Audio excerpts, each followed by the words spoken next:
Nasa 27 milyong enrollees ang inaasahan ng Department of Education. Sa Metro Manila, may pinakamaraming nag-enroll sa elementarya sa CAA Elementary School Main sa Las Piñas na may 9,104 na mag-aaral.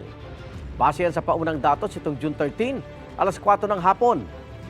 Sumunod dyan ang Bagong Silangan Elementary School sa Quezon City na may mahigit 9,000 mag-aaral.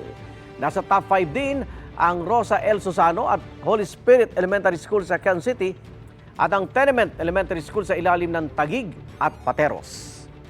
Sa junior high school naman, pinakamarami ang estudyante sa Batasan Hills National High School sa Quezon City na may 13,881 nag-enroll.